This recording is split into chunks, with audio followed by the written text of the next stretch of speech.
nuevo la ID del contacto que queremos borrar. Aquí tenemos de nuevo el código que nos devuelve un valor booleano, que es el que utilizamos para indicar con un mensaje toast de nuevo si el registro se ha eliminado o si no ha podido eliminarse. Ten en cuenta que de este modo vas a borrar información de la base de datos. Vamos a borrar, por ejemplo, el registro 3.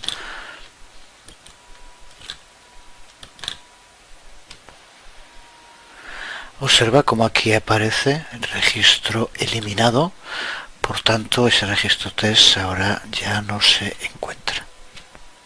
Como antes, puedes usar alguno de los otros métodos para ver la información, obteniendo un contacto en concreto o obteniendo todos los contactos para verlo. También en la base de datos puedes editarla y verlo.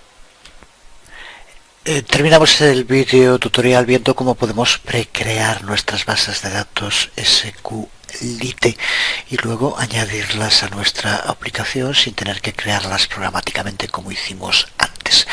Para precrear una base de datos SQLite podemos usar muchas de las herramientas libres que hay disponibles en Internet. Por ejemplo, la que decíamos antes, SQLite Database Browser, que es gratuita y está disponible para varias plataformas desde la página que aquí ves en SourceForge. Una vez instalado, podemos crear una base de datos visualmente de modo muy sencillo. Pulsamos en crear nueva base de datos, le damos un nombre, vamos a llamarle por ejemplo contactos 2, y ahora aquí, como vemos, podemos ir añadiendo tablas y campos a la tabla. Vamos a llamarle a la tabla por ejemplo miembros, y ahora aquí podemos ir añadiendo campos.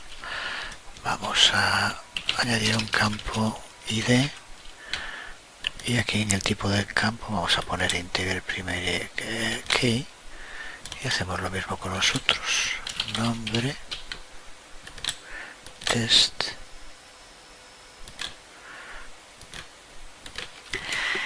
email y en tipo test también, que son los mismos campos que teníamos en el anterior ejemplo. Y una vez que estemos de acuerdo con la estructura para la tabla y la base de datos, pulsamos en create y ya vemos como aquí se nos ha creado dentro de nuestra tabla, dentro de nuestra base de datos, la tabla miembros con los campos ID, nombre, email del tipo que le indicamos. Una vez creada la tabla, añadir registros es también muy sencillo. Aquí estamos, pulsamos en New Record y le damos un nombre,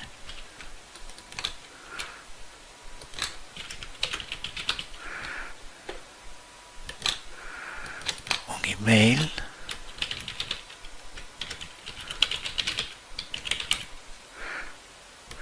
y podemos seguir añadiendo todos los registros que queramos haciendo lo mismo.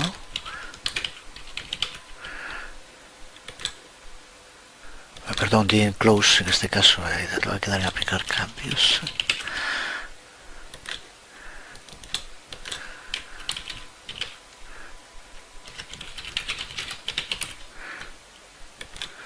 Y así podríamos seguir poblando, pero ya tenemos nuestra base de datos creado de modo rápido.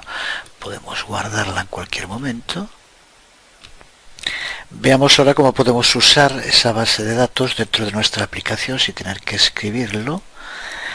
Tenemos que colocarlo dentro de Assets con el nombre que le dimos. Recuerda que, por ejemplo, vamos a borrarlo un momento de aquí para ver cómo hacemos. Simplemente sitúas encima, la tienes copiada y pulsas aquí pegar, y observa cómo tenemos ahora aquí contactos 2 en este caso.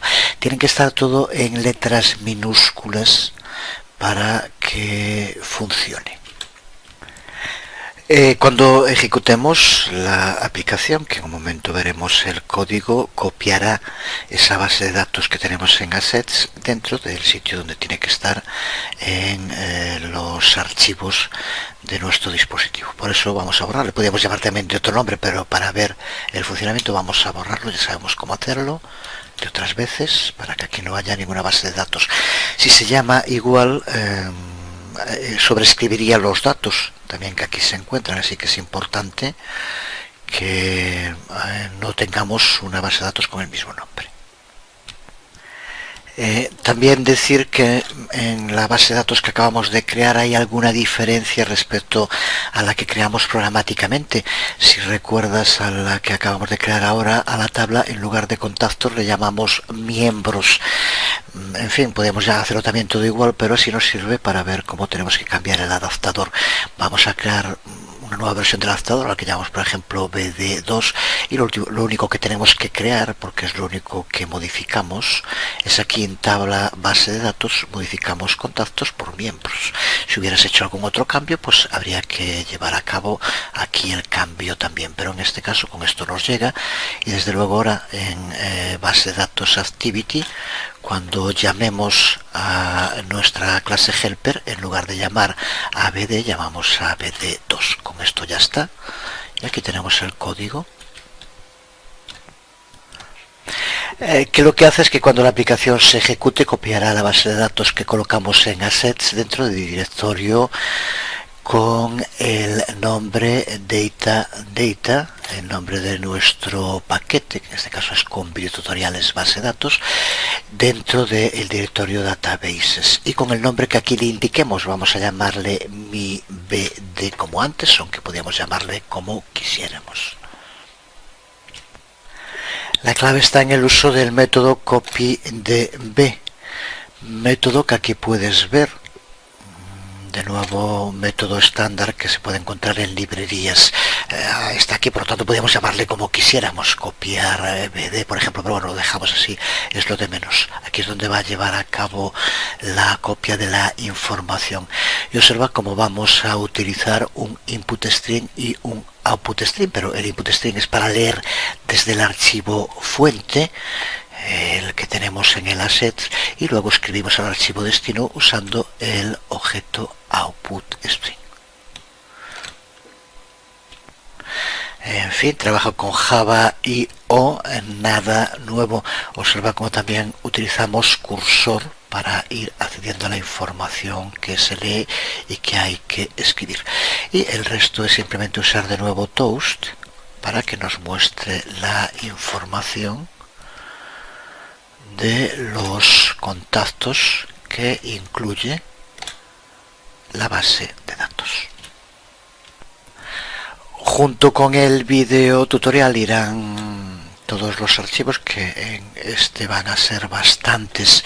Irá por tanto adaptador BD Java y adaptador BD2 Java. También incluiré todos estos métodos que hemos ido usando para trabajar en base de datos en un archivo base de datos activity, y este otro código en el cual copiamos la base de datos desde assets irá como base de datos activity 2.